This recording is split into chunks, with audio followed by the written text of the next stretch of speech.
Hello all, ഇന്ന് നമ്മൾ നോക്കുന്നത് മൈക്രോബയോളജിയുടെ ടോപ്പിക്സ് ആണ്. മൈക്രോബയോളജിയുടെ ഫസ്റ്റ് തിയറി ക്ലാസ് എന്ന് വേണമെങ്കിൽ പറയാം. ഇതുവരെ നമ്മൾ കുറച്ച് ഇൻട്രൊഡക്ഷനും കാര്യങ്ങളൊക്കെ ആയിരുന്നു. ഇന്ന് മുതലാണ് നമ്മൾ മൈക്രോബയോളജിയുടെ ക്ലാസ്സിലേക്ക് എൻ്റർ ചെയ്യുന്നത്. ഓക്കെ, നമുക്ക് ക്ലാസ് സ്റ്റാർട്ട് ചെയ്യാം. ഇവിടെ നമ്മൾ ഫസ്റ്റ് ക്ലാസ് നമ്മൾ നോക്കുന്നത് നിങ്ങളെ കുറച്ച് ബേസ് നിങ്ങൾക്ക് ഓൾറെഡി ഉണ്ട്. ഈ പ്രോകാരിയോട്ടിക് സെല്ലും യൂകാരിയോട്ടിക് സെൽസിനെ പറ്റിയൊക്കെ നിങ്ങൾക്ക് ഏകദേശം ഒരു ഐഡിയ ഉണ്ട് അല്ലേ. ഇന്ന് നമ്മൾ അതിനെപ്പറ്റി കുറച്ചും കൂടി അതിൻ്റെ ഡിഫറൻസസ് ആണ് നോക്കുന്നത്. That is differences between prokaryotes and eukaryotes. ഇന്നത്തെ ന്യൂക്ലിയസിന്റെ ബേസിൽ നോക്കുന്ന സമയത്ത് ന്യൂക്ലിയർ മെംബ്രെയിൻ പ്രോകാരിയോട്സിൽ ആബ്സെന്റ് ആയിരിക്കും. അതേസമയത്ത് യൂകാരിയോട്സ് എന്തായിരിക്കും, വെൽ ഡിഫൈൻഡ് ആയിട്ടുള്ള ഒരു ന്യൂക്ലിയർ മെംബ്രെയിൻ ഉണ്ടാവും. ദെൻ ന്യൂക്ലിയോലസ് ആബ്സെന്റ് ആയിരിക്കും പ്രോകാരിയോട്സിൽ. അതേസമയത്ത് യൂകാരിയോട്സ് എന്തായിരിക്കും, പ്രസന്റ് ആയിരിക്കും. ദെൻ ക്രോമസോം ഒന്നെങ്കിൽ 1 അതിന് എന്തായിരിക്കും, സർക്കുലർ ആയിരിക്കാം. പക്ഷേ യൂകാരിയോട്സിൽ എന്തായിരിക്കും, more than 1 and it is linear structure ആയിരിക്കാം. ദ ലൊക്കേഷൻ എന്ന് പറഞ്ഞിട്ട് എന്തൊക്കെയും free in the cytoplasm and attached to the mesosomes. നമ്മുടെ ന്യൂക്ലിയസിന്റെ ലൊക്കേഷൻ എന്ന് പറഞ്ഞിട്ടുണ്ടെങ്കിൽ സൈറ്റോപ്ലാസത്തിൽ ഫ്രീ ആയിട്ട് നിൽക്കുന്നതായിരിക്കും. അതേസമയത്ത് യൂകാരിയോട്സിലാണെങ്കിൽ എന്തായിരിക്കും, contained in membrane bound structures, ഒരു മെംബ്രെയിൻ ബൗണ്ട് സ്ട്രക്ചറിലായിട്ടായിരിക്കും യൂകാരിയോട്സിനകത്ത് നമ്മുടെ ന്യൂക്ലിയസിന്റെ ലൊക്കേഷൻ ഉണ്ടാവാം. ദെൻ റെപ്ലിക്കേഷൻ എന്ന് പറഞ്ഞിട്ടുണ്ടെങ്കിൽ എന്തായിരിക്കും, ഓൾവേസ് റെപ്ലിക്കേഷൻ പ്രോകാരിയോട്സ് എന്തായിരിക്കും, ബൈനറി ഫിഷൻ ആയിരിക്കും. ദെൻ യൂകാരിയോട്സ് എന്തായിരിക്കും, മൈറ്റോട്ടിക് ഡിവിഷൻ ആയിരിക്കും. Then extra chromosomal DNA prokaryotes പറയുന്ന പേരാണ് പ്ലാസ്മിഡ് എന്ന് പറയുന്നു. ദെൻ അതേസമയത്ത് യൂകാരിയോട്സിൽ എന്തായിരിക്കും, ഇൻസൈഡ് ദ മൈറ്റോകോൺട്രിയൽ ആയിരിക്കും ഈ എക്സ്ട്രാ ക്രോമസോമൽ DNA നമുക്ക് കാണാൻ പറ്റുന്നുണ്ടാവുക. ഇത്രയാണ് ഇതിന്റെ ന്യൂക്ലിയസിലുള്ള വ്യത്യാസം. ദെൻ സൈറ്റോപ്ലാസത്തിന്റെ വ്യത്യാസം എന്ന് പറഞ്ഞിട്ടുണ്ടെങ്കിൽ cytoplasmic organelles like mitochondria, Golgi apparatus, endoplasmic reticulum ഇങ്ങനത്തെ സ്ട്രക്ചേഴ്സ് ഒക്കെ നമ്മുടെ പ്രോകാരിയോട്സ് എന്തായിരിക്കും, ആബ്സെന്റ് ആയിരിക്കും. അതേസമയത്ത് യൂകാരിയോട്സിൽ ഇതൊക്കെ ഇങ്ങനത്തെ സ്ട്രക്ചേഴ്സ് ഒക്കെ നല്ല രീതിയിൽ പ്രസന്റ് ആയിരിക്കും. ദെൻ സൈറ്റോപ്ലാസ്മിക് സ്ട്രീമിംഗ് എന്ന് പറഞ്ഞാൽ എന്തായിരിക്കും, പ്രോകാരിയോട്സിൽ ആബ്സെന്റ് ആയിരിക്കും. Then eukaryotes എന്തായിരിക്കും, പ്രസന്റ് ആയിരിക്കും. The lysozyme, it is absent in prokaryotes and present in eukaryotes. The ribosomal protein, അതായത് പ്രോട്ടീൻ പ്രൊഡക്ഷൻ സൈറ്റ് എന്ന് പറഞ്ഞിട്ടുണ്ടെങ്കിൽ നമ്മുടെ പ്രോകാരിയോട്സിന്റെ റൈബോസോം പറഞ്ഞത് 70S റൈബോസോം ആണ്. ദാറ്റ് ഈസ് അതെങ്ങനെ ജോയിൻ ചെയ്തെന്ന് പറഞ്ഞിട്ടുണ്ടെങ്കിൽ 50S റൈബോസോമും then 30S റൈബോസോമും ജോയിൻ ചെയ്തിട്ട് 70S റൈബോസോം എന്നുള്ള രീതിയിലാണ് പ്രോകാരിയോട്സിൽ വരുന്നത്. അതേസമയത്ത് യൂകാരിയോട്സിൽ ആകുന്ന സമയത്ത് എന്തായിരിക്കും, 80S സബ് യൂണിറ്റ് ആണ് പറയുന്നത്. ദാറ്റ് ഈസ് 60Sഉം 40Sഉം ജോയിൻ ചെയ്തിട്ട് 80S സബ് യൂണിറ്റ് ആയിരിക്കും യൂകാരിയോട്സിൽ. ദെൻ പ്രോകാരിയോട്സിൽ എന്തായിരിക്കും, 70S റൈബോസോംസ് ആയിരിക്കും ഉണ്ടാവുക. ദെൻ കെമിക്കൽ കമ്പോസിഷൻ നോക്കുന്ന സമയത്ത് സെൽ വാൾ എന്തായിരിക്കും, പ്രോകാരിയോട്സിൽ പ്രസന്റ് ആയിരിക്കും. അതേസമയത്ത് യൂകാരിയോട്സിൽ എന്തായിരിക്കും, ആബ്സെന്റ് ആയിരിക്കും. എക്സെപ്റ്റ് എന്താണ്, കുറച്ച് ഫംഗയിൽ പിന്നെ എന്താണ് ചെറിയൊരു കൈറ്റിന്റെ സെൽ വാൾ കാണുന്നുണ്ട് ഫംഗയിൽ. ബാക്കിയുള്ള യൂകാരിയോട്സിലും ആബ്സെന്റ് ആയിരിക്കും. അതേസമയത്ത് പ്രോകാരിയോട്സിൽ എന്തായിരിക്കും, ഒരു പ്രോമിനന്റ് ആയിട്ടുള്ള സെൽ വാൾ പ്രസന്റ് ആയിരിക്കും. ദെൻ സ്റ്റിറോൾസുകൾ എന്തായിരിക്കും, പ്രോകാരിയോട്സിൽ ആബ്സെന്റ് ആയിരിക്കും, യൂകാരിയോട്സിൽ പ്രസന്റ് ആയിരിക്കും. ദെൻ മ്യൂറാമിക് ആസിഡ് പ്രോകാരിയോട്സിൽ പ്രസന്റ് ആയിരിക്കും. അതേസമയത്ത് യൂകാരിയോട്സിൽ എന്തായിരിക്കും, ആബ്സെൻസ് ഓഫ് മ്യൂറാമിക് ആസിഡ് ഉണ്ടാവും. ദെൻ എനർജി പ്രൊഡക്ഷൻ സൈറ്റ് എന്ന് പറഞ്ഞാൽ എന്തായിരിക്കും, ETC, that is electron transport chain ആയിരിക്കും. ഇവിടെ ലൊക്കേറ്റഡ് എന്താ, സെൽ മെംബ്രെയിന്റെ മുകളിൽ ലൊക്കേറ്റ് ചെയ്തിട്ടുണ്ടാവും പ്രോകാരിയോട്സിൽ. അതേസമയത്ത് എന്തായിരിക്കും, mitochondria within the membrane bound മൈറ്റോകോൺട്രിയയിലായിരിക്കും യൂകാരിയോട്സിൽ നമ്മുടെ എനർജി പ്രൊഡക്ഷൻ ഉണ്ടാവുന്നത്. ഇതാണ് നമ്മുടെ പ്രോകാരിയോട്സിന്റെ സ്ട്രക്ചർ എന്ന് പറഞ്ഞിട്ടുണ്ടെങ്കിൽ നമ്മൾ നോക്കുന്ന സമയത്ത് അറ്റാച്ച്മെന്റിന് വേണ്ടിയിട്ട് എന്താ, ഫിബ്രിയ അല്ലെങ്കിൽ പൈല ലൈക്ക് സ്ട്രക്ചേഴ്സ് ഉണ്ടാവും. ദെൻ എന്താ, സൈറ്റോപ്ലാസംസ് ഉണ്ടാവും, റൈബോസോംസ് ഉണ്ടാവും, ദെൻ ന്യൂക്ലിയോയിഡ്സ് ഉണ്ടാവും. ദെൻ കുറച്ച് ഇൻക്ലൂഷൻ ബോഡീസ് കാണാം, പ്ലാസ്മിഡ്സ് കാണും. That is extra chromosomal circular genetic material ആയിരിക്കും. ദെൻ എന്തുണ്ട്, മൂവ്മെന്റ് വേണ്ടിയിട്ട് എന്തുണ്ട്, ഫ്ലജെല്ലം ഉണ്ട്. പൈലസും ജസ്റ്റ് ഫോർ അറ്റാച്ച്മെന്റിന് വേണ്ടിയിട്ടുള്ളതാണ്. ദെൻ ക്യാപ്സൂൾ ഉണ്ടാവാം, സെൽ വാൾ ഉണ്ടാവാം, പ്ലാസ്മ മെംബ്രെയിൻ ഉണ്ടാവും. ഇത്രയും കൂടി ചേർന്നാണ് നമ്മളൊരു പ്രോകാരിയോട്സിന്റെ സെൽ സ്ട്രക്ചർ എന്ന് പറഞ്ഞിട്ടുണ്ടെങ്കിൽ. ദെൻ യൂകാരിയോട്സിന്റെ സ്ട്രക്ചർ എന്ന് പറയുന്നത് എന്താവും, ഇത് നിങ്ങൾ ഓൾറെഡി +2 സുവോളജിയിൽ പഠിച്ചതായിരിക്കും. യൂകാരിയോട്സിന്റെ സെൽ സ്ട്രക്ചേഴ്സും കാര്യങ്ങളും ഇത്രയും സംഭവങ്ങളാണ് യൂകാരിയോട്സിന്റെ അകത്ത് വരുന്നത്. നമ്മൾ പ്രോകാരിയോട്സും യൂകാരിയോട്സും നമ്മളൊക്കെ ഒരു ഇതിലേക്ക് സ്ലൈഡ് കാണിച്ചിട്ടുണ്ടല്ലോ. ഓക്കെ, ദെൻ നമ്മൾ ബാക്ടീരിയനെ പറ്റി നോക്കുന്ന സമയത്ത് ഇത്രയും നമ്മുടെ ഇൻട്രൊഡക്ഷൻ ആയിരുന്നു എന്നുള്ള രീതിയിലാണ് നമ്മൾ ക്ലാസ്സിലേക്ക് നോക്കുകയാണ്. ബാക്ടീരിയ എന്ന് പറഞ്ഞിട്ടുണ്ടെങ്കിൽ പല ഡിഫറെന്റ് ടൈപ്സ് ഓഫ് ബാക്ടീരിയ ആയിരിക്കും. ഓരോ ബാക്ടീരിയ എന്തായിരിക്കും, അതിന്റെ മോർഫോളജിയിൽ ഡിഫറൻസ് ഉണ്ടാവും. ഒരു ബാക്ടീരിയ വേറൊരു ബാക്ടീരിയ മോർഫോളജിക്ക് നല്ല ഡിഫറൻസ് ഉണ്ടാവും. ദാറ്റ് ഈസ് മോർഫോളജി ഉദ്ദേശിക്കുന്നത് അതിന്റെ സൈസിൽ, ഷേപ്പിൽ, ദെൻ സ്റ്റെയിനിങ് ക്യാരക്ടേഴ്സിലൊക്കെ എന്തായിരിക്കും എൻ്റെ ഡിഫറെന്റ് ആയിട്ടുള്ള കുറെ ബാക്ടീരിയസ് ഉണ്ടാവും. പിന്നെ അതുപോലെ തന്നെ എന്തായിരിക്കും, ഓരോ ബാക്ടീരിയയ്ക്കും പല different types of metabolic activities ആയിരിക്കും. ചിലത് എന്തായിരിക്കും, എയറോബിക്സ് ആയിരിക്കും, ചിലത് ഓക്സിജന്റെ പ്രസൻസിലായിരിക്കും മെറ്റബോളിസം നടക്കുക. ചിലത് എന്തായിരിക്കും, അനറോബിക് ഓക്സിജന്റെ ആബ്സൻസിലായിരിക്കും മെറ്റബോളിസം നടക്കുക. പിന്നെ അതുപോലെ തന്നെ ഓരോ ഓർഗാനിസം എന്തായിരിക്കും, ആന്റിജനിക്കലി എൻ്റർലി ഡിഫറെന്റ് ആയിരിക്കും. ദെൻ ജനറ്റിക് ക്യാരക്ടറിസ്റ്റിക്സ് എന്തായിരിക്കും, എൻ്റർലി ഡിഫറെന്റ് ആയിരിക്കും. ഇങ്ങനെ പല ഡിഫറൻസസ് എന്തിൽ വരുന്നുണ്ട്, നമ്മുടെ ഓരോ ബാക്ടീരിയയിലും വരുന്നുണ്ട്. അതുകൊണ്ട് തന്നെ നമുക്ക് ഒരിക്കലും ഈ ബാക്ടീരിയയുടെ സൈസ് വെച്ചിട്ട് നമുക്ക് ഒരിക്കലും അങ്ങനെ അധികം ഡിഫറൻഷിയേറ്റ് ചെയ്യാൻ പറ്റില്ല. നോർമലി നമ്മൾ ഡിഫറൻഷിയേറ്റ് ചെയ്യാം, ഇറ്റ് ഈസ് കോക്കെ ബാസിലറി അങ്ങനെ കോക്കോ ബാസിലർ അങ്ങനെ ഡിഫറെന്റ് അങ്ങനെ കുറച്ച് സ്റ്റേജുകൾ അല്ലാണ്ട് നമുക്ക് ഫുള്ളി ആയിട്ട് ഒരിക്കലും ബാക്ടീരിയനെ നമുക്ക് ഇതിന്റെ സൈസ് വെച്ചിട്ട് നമുക്ക് ഒരിക്കലും ഡിഫറൻഷിയേറ്റ് ചെയ്യാൻ പറ്റത്തില്ല. ഓക്കെ, ഇതിന്റെ ഷേപ്പിൽ നമ്മൾ നോക്കുന്ന സമയത്ത് നമ്മൾ കുറെ ഡിഫറെന്റ് അറേഞ്ച്മെന്റ് ഉണ്ട്. First one Koke.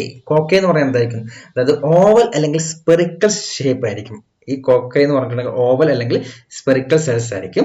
ഇതിന്റെ ചില സമയത്ത് എന്തായിരിക്കും അത് സിംഗിൾ ആയിട്ട് അറേഞ്ച് ചെയ്യാം. ചില സമയത്ത് എന്തായിരിക്കും ദേ അറേഞ്ച് ആസ് പെയർസ്. പെയർസ് എന്ന് പറയുന്ന പേരാണ് ഡിപ്ലോകോക്കെ എന്ന് പറയുന്നു. അതിന് എക്സാമ്പിൾ ആയിട്ട് വരുന്ന ഓർഗാനിസംസ് ആണ് ന്യൂമോകോക്കെ, മെനിഞ്ചോകോക്കെ ആൻഡ് ഗോണോകോക്കെ. ഈ ന്യൂമോകോക്കെ, മെനിഞ്ചോകോക്കെ, ഗോണോകോക്കെ എന്നൊക്കെ പറഞ്ഞിട്ടുണ്ടെങ്കിൽ നമ്മുടെ ഏതാണ് നമ്മുടെ മെനിഞ്ചൈറ്റിസ്, നമ്മുടെ സെൻട്രൽ നെർവസ് സിസ്റ്റം ഇൻഫെക്ഷൻ, അതായത് മെനിഞ്ചൈറ്റിസ് കോസ് ചെയ്യുന്ന ബാക്ടീരിയാസ് ആണ് ന്യൂമോകോക്കെ, മെനിഞ്ചോകോക്കെ ഒക്കെ. ദെൻ ഗോണോകോക്കെ എന്ന് പറഞ്ഞിട്ടുണ്ടെങ്കിൽ ജനറൽ ട്രാക്ട് ഇൻഫെക്ഷൻ കോസ് ചെയ്യുന്ന ഓർഗാനിസംസ് ആണ്. ഈ 3 ഓർഗാനിസം ആണ് മെയിൻ ആയിട്ട് എന്ത് ഡിപ്ലോകോക്കെ എന്നുള്ള രീതിയിൽ പറയുന്നത്.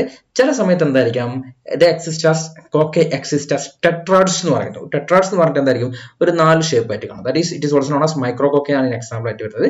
ചില ഓർഗാനിസംസ് എന്തായിരിക്കും, ചില കോക്കെ എന്തായിരിക്കും ലോങ് ചെയിൻ ആയിട്ട് കാണപ്പെടും. അതിന് എക്സാമ്പിൾസ് ആണ് സ്ട്രെപ്റ്റോകോക്കെ എന്ന് പറയുന്നു.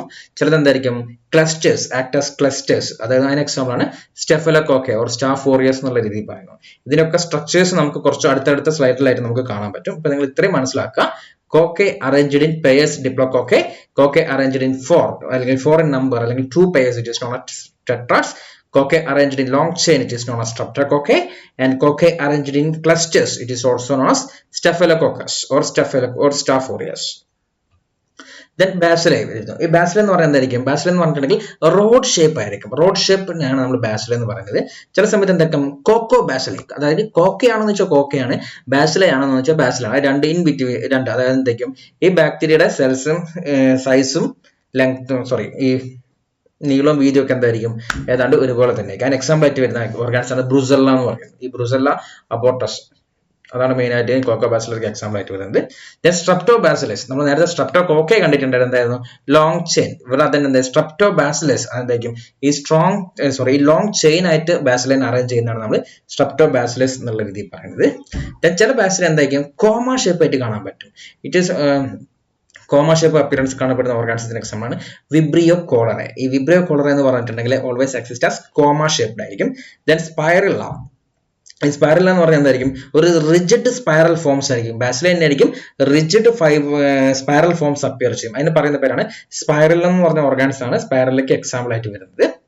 Next one is the spirochetes. Spirochetes എന്ന് പറഞ്ഞിട്ടുണ്ടെങ്കിൽ എന്തായിരിക്കും long slender flexible spiral forms ആയിരിക്കും. Long slender flexible spiral forms ആയിരിക്കും. ഇതിന് എക്സാമ്പിൾ ആയിട്ട് വരുന്നതാണ് ട്രിപ്പോണിമ പാലിഡം എന്ന് പറഞ്ഞ ഓർഗാനിസംസ് ഒക്കെയാണ് മെയിൻ ആയിട്ട് സ്പൈറോകീറ്റ്സിന് എക്സാമ്പിൾസ് ആയിട്ട് വരുന്നത്. പിന്നെ വരുന്നതാണ് ആക്ടിനോമൈസെറ്റ്സ് എന്ന് പറയുന്നത്. ഈ ആക്ടിനോമൈസെറ്റ്സ് എന്ന് പറഞ്ഞിട്ടുണ്ടെങ്കിൽ എന്തായിരിക്കും branching fungal like filamentous appearance ഉണ്ടാവും. ബ്രാഞ്ചിങ് ഫിലമെന്റസ് അപ്പിയറൻസ് ഉണ്ടാവും. ബാക്ടീരിയ നോക്കുന്ന സമയത്ത് എന്തൊക്കെ ഒരു ഫംഗസ് പോലെ, അതായത് ഫിലമെന്റസ് അപ്പിയറൻസ് ഉണ്ടാവുന്നു. അതിന് പറയുന്ന പേരാണ് ആക്ടിനോമൈസെറ്റ്സ് എന്ന് പറയുന്നു. ദെൻ മൈക്കോപ്ലാസ്മ എന്ന് പറയുന്ന ഒരു ഓർഗാനിസംസ് ഉണ്ട്. അതെന്താണ് സെൽവൽ ഡിവിഷൻഡ് ബാക്ടീരിയ ആണ്. It is also known as PPLO എന്ന് പറയുന്നത്. That is pleuro pneumonic like organism എന്നാണ് ഇതിന് വേറൊരു പേര് പറയുന്നത്, മൈക്കോപ്ലാസ്മയ്ക്ക് പറയുന്നത്. ഓക്കെ, ഇതിലാണ് ഇതിന്റെ ഷേപ്പ് വെച്ചിട്ടുള്ള ക്ലാസിഫിക്കേഷൻ എന്ന് പറഞ്ഞിട്ടുണ്ടെങ്കിൽ കോക്കെ എന്ന് പറയുന്നത് എന്തായിരിക്കും കണ്ടില്ലേ, ഇതേപോലെ റൗണ്ട് ഓർ സ്പെറിക്കൽ ഫോംസ് ആയിരിക്കും കോക്കെ എന്ന് പറയാം. ദെൻ റോഡ് ഷേപ്ഡ് ആയിരിക്കും എന്ത് ബാസിലൈ എന്ന് പറയുന്നു. ദെൻ സ്പൈറൽ നോക്കുമ്പോൾ സ്പൈറൽ എന്ന് പറഞ്ഞാൽ എന്തായിരിക്കും റിജിഡ് സ്പൈറൽ ആയിരിക്കും, ഫ്ലെക്സിബിൾ സ്പൈറൽ ആയിരിക്കും ഉണ്ടാവുക, സ്പൈറോകീറ്റ്സിന് ഉണ്ടാവുക. Okay, then arrangement of bacteria എന്ന് പറഞ്ഞിട്ടുണ്ടെങ്കിൽ നമുക്ക് നോക്കാം. കോക്കെ എന്ന് പറഞ്ഞിട്ടുണ്ടെങ്കിൽ നമ്മൾ നേരത്തെ കണ്ട സെയിം സംഭവം തന്നെയായിരിക്കും, ഇങ്ങനെയാണ് കാണാൻ പറ്റുന്നു. Then coque in pairs, it is also known as diplocoque എന്നുള്ള രീതിയിൽ പറയുന്നു. Neisseria meningitis and pneumococci ഒക്കെയാണ് ഇതിന് എക്സാമ്പിൾ ആയിട്ട് വരുന്നത്. Then coque in chains, it is also known as streptococcus എന്നുള്ള രീതിയിലാണ് പറയുന്നത്. Then coque in clusters, it is also known as grape like cluster, അതായത് നമ്മുടെ മുന്തിരിക്കൊലകൾ ഇങ്ങനെ തൂങ്ങി നിൽക്കുന്ന പോലുള്ള അറേഞ്ച്മെന്റ് ഉണ്ടോ, അതിന് പറയുന്ന പേരാണ് Staphylococcus എന്ന് പറയുന്നു. Then coque arranged in group of 4, it is known as tetrads എന്നാണ് പറയുന്നത്, അല്ലെങ്കിൽ മൈക്രോകോക്കെ എന്ന് കൂടി പറയുന്നുണ്ട്. Then coque in group of 8, it is known as Sarcina എന്നാണ് പറയുന്നത്. ഓക്കെ, ഇത്രയാണ് മെയിൻ ആയിട്ട് കോക്കയുടെ ക്ലാസിഫിക്കേഷൻ അകത്ത് വരുന്നത്. ദാറ്റ് ഈസ് കോക്കെ, ഡിപ്ലോകോക്കെ, സ്ട്രെപ്റ്റോകോക്കെ, സ്റ്റെഫിലോകോക്കെ, ടെട്രാഡ്സ് ആൻഡ് സർസീന, ഇങ്ങനെ 6 മെയിൻ ആയിട്ട് വരുന്നത്. നമ്മൾ നോക്കുന്നത് എന്താ, ഇവിടെ നമ്മൾ നോക്കുന്നു ഇത് ഡിപ്ലോകോക്കെ ആണ്, കണ്ടോ, കോക്കൈൻ പെയേഴ്സ് ആണ്. ഡിപ്ലോകോക്കൈൻ ഉണ്ട്. ഇതെന്തായിരിക്കും? സ്ട്രെപ്റ്റോകോക്കൈ ആയിരിക്കും. ഇതെന്തായിരിക്കും? സ്റ്റെഫിലോകോക്കൈ ആയിരിക്കും. ഇതെന്തായിരിക്കും? ബാസിലൈ ആണ്. ഇതെന്താണ്? കണ്ടു കഴിഞ്ഞിട്ടുണ്ടെങ്കിൽ എന്താണ്, കോക്കയാണോ ബാസിലാണോ കൺഫ്യൂഷൻ വരില്ല. ദാറ്റ് ഈസ് കോക്കോ ബാസില എന്ന് പറയുന്നു. ഇതെന്തായിരിക്കും? ഫ്യൂസിഫോം ബാസില എന്ന് പറയുന്നത്. അതായത് എന്തെങ്കിലും ഒരു ഫ്യൂസിഫോം ഷേപ്പ് ആയിരിക്കും. ഫ്യൂസിഫോം ബാസില എന്ന് പറയുന്നു. Next one is the filamentous bacilli എന്ന് പറയുന്നത്. ബാസിലറി ഫോം എന്ന് പറയുന്നത് അതായത് ഒരു ലാർജ് ഫിലമെന്റസ് ലൈക്ക് അപ്പിയറൻസ് കാണപ്പെടുന്നത് കൊണ്ടാണ് ഇതിനെ ഫിലമെന്റസ് ബാസില എന്ന് പറയുന്നു. നെക്സ്റ്റ് വൺ ഇസ് ദ എന്താണ്, കോമ ഷേപ്പ്. അതായത് ഇസ് വിബ്രിയോ കണ്ടില്ലേ, ഈ കോമ അല്ലെങ്കിൽ എസ് ഷേപ്പ് ആണ് വിബ്രിയോ എന്ന് പറയുന്നത്. ദെൻ സ്പൈറൽ ഒരു സ്പൈറൽ ഷേപ്പ് അപ്പിയറൻസ് ആയിരിക്കും. Then sarcina, that is group of ഇത് സർസിന, ഇത് ടെട്രാഡ്സ് ആണ് ഉദ്ദേശിക്കുന്നത് കേട്ടോ. സർസിൻ അല്ല, രണ്ട് ടെട്രാഡ്സ് ആണ്. സർസിൻ എന്ന് പറഞ്ഞിട്ടുണ്ടെങ്കിൽ ഗ്രൂപ്പ് ഓഫ് 8 ആയിരിക്കും. ഇത് എന്താണ്, ഇത് ടെട്രാഡ്സ് ആണ് കേട്ടോ. ഇത് 4 എണ്ണമാണ് വരുന്നത്. ദാറ്റ് ഈസ് ടെട്രാഡ്സ് എന്നുള്ള രീതിയിലാണ് വരുന്നത്. ഇത് നമ്മൾ നേരത്തെ കണ്ട സെയിം സംഭവം തന്നെ. ദാറ്റ് ഈസ് കോക്കൈ ഉണ്ട്, staphylococcus, streptococcus, diplococci, streptococci, tetrads, sarcinae, staphylococcus. Then rod നോക്കുന്ന സമയത്ത് എന്താണ്, ബാസിലെ ഉണ്ട്, diplobacilli, streptobacilli and coccobacillus. കോക്കയാണ് ബാസിലാണെന്ന് പറയാൻ പറ്റില്ല. ദെൻ സ്പൈറൽ ഉണ്ടാവും, സ്പാരഗൈറ്റ്സ് ഉണ്ടാവും and vibrio, that is comma shape bacilli. Anatomy of bacteria cells നമ്മൾ നേരത്തെ കണ്ടിട്ട് സെയിം സംഭവം തന്നെയാണ്. ക്യാപ്സൂൾ, സൈറ്റോപ്ലാസം, റൈബോസോംസ് ഉണ്ടാവും, സെൽ വാൾ ഉണ്ടാവും, പ്ലാസ്മ മെംബ്രെയിൻ, DNA ഉണ്ടാവും, പ്ലാസ്മിഡ് ഉണ്ടാവും, ഫ്ലജല്ല ഉണ്ടാവും. ദെൻ യൂസ്ഡ് ഫോർ ഫിംബ്രിയ വെച്ചിട്ട് അറ്റാച്ച്മെന്റ് ചെയ്യുന്നു.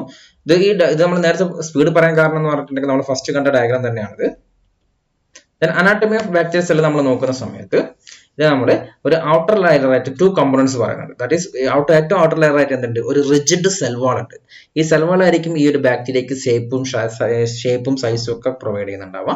പിന്നെ അതുകൂടാണ്ട് സൈറ്റോപ്ലാസ്മിക് മെംബ്രെയിൻ ഉണ്ടാവും.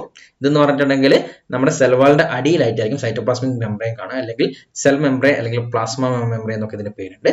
ദെൻ സൈറ്റോപ്ലാസം എന്ന് പറഞ്ഞിട്ടുണ്ടെങ്കിൽ എന്തായിരിക്കും, ഈ സെൽ വാളിന്റെ ഉള്ളിലുള്ള സംഭവം സൈറ്റോപ്ലാസം. ഇതെന്ന് പറഞ്ഞിട്ടുണ്ടെങ്കിൽ സൈറ്റോപ്ലാസ്മിക് ഇൻക്ലൂഷൻ ബോഡീസ് ഉണ്ടാവും, റൈബോസോംസ് ഉണ്ടാവും, മീസോസോംസ് ഉണ്ടാവും, ഇതിന്റെ അകത്ത് ന്യൂക്ലിയസും ഉണ്ടാവും. അത് കൂടാണ്ട് കുറെ അഡീഷണൽ സ്ട്രക്ചേഴ്സ് ഉണ്ട്. ദാറ്റ് ഈസ് പ്ലാസ്മിഡ് എന്ന് പറഞ്ഞ സ്ട്രക്ചേഴ്സ് ഉണ്ട്, സ്ലൈം ലെയർ അല്ലെങ്കിൽ ക്യാപ്സ്യൂൾ എന്ന് പറഞ്ഞ ഒരു ഗ്ലൈക്കോകാലിക്സ് വരുന്നുണ്ട്, ദെൻ ഫ്ലജല്ല വരുന്നുണ്ട്, ഫിംബ്രിയ അല്ലെങ്കിൽ പൈലെ വരുന്നുണ്ട്, ദെൻ എൻഡോസ്പോസ് ഒക്കെയാണ് ഇതിന്റെ സ്ട്രക്ചേഴ്സ് ആയിട്ട് വരുന്നത്. ഓക്കെ, ഇത്രയാണ് നമ്മുടെ ഒരു ക്ലാസിന്റെ ഒരു സ്റ്റാർട്ടിംഗ് എന്നുള്ള രീതി പറയുന്നത്. പിന്നെ നമ്മൾ എടുക്കുന്ന എല്ലാ വീഡിയോസും ഇനിയിപ്പോൾ ലോക്ക്ഡൗൺ ആയതുകൊണ്ട് ഈ ഒരു രീതിയിലായിരിക്കും ക്ലാസ് ഉണ്ടാവുക. അത് പറ്റുകയാണെങ്കിൽ നിങ്ങൾക്ക് എന്തായാലും നിങ്ങൾ മൂഡിൽ കയറിയിട്ട് നമ്മൾ ജിനോമി പ്ലാറ്റ്ഫോം ഹോസ്റ്റ് ചെയ്യുന്ന മൂഡിൽ നോക്കിയിട്ടായിരിക്കും നിങ്ങൾ ക്ലാസ് എടുക്കേണ്ടത്, നിങ്ങൾ ക്ലാസ് അറ്റൻഡ് ചെയ്യേണ്ടത്. അതുവഴി അറ്റൻഡ് ചെയ്യുന്ന സമയത്ത് നമുക്ക് നിങ്ങളുടെ അറ്റൻഡൻസും കാര്യങ്ങളൊക്കെ കിട്ടും. ഓക്കെ, ദെൻ സെയിം വീഡിയോസ് തന്നെ നമ്മൾ യൂട്യൂബിൻ്റെ അകത്തേക്ക് അപ്ലോഡ് ചെയ്യുന്നുണ്ട്. നമ്മളെ യൂട്യൂബിൻ്റെ സൈറ്റാണിത്. ഈസി ലേൺ മൈക്രോബയോളജി എന്നാണ് ഗ്രൂപ്പിൻ്റെ പേര് വരുന്നത്. നിങ്ങൾക്ക് വേണമെന്നുണ്ടെങ്കിൽ ഇതിൻ്റെ അകത്ത് നോക്കിയിട്ടുണ്ടെങ്കിൽ നിങ്ങൾക്ക് എടുക്കുന്ന ക്ലാസ്സുകളും ഇതിൻ്റെ അകത്ത് ഉണ്ടാവും. ബാക്കി നമുക്ക് അടുത്ത ക്ലാസ്സിൽ എടുക്കാം.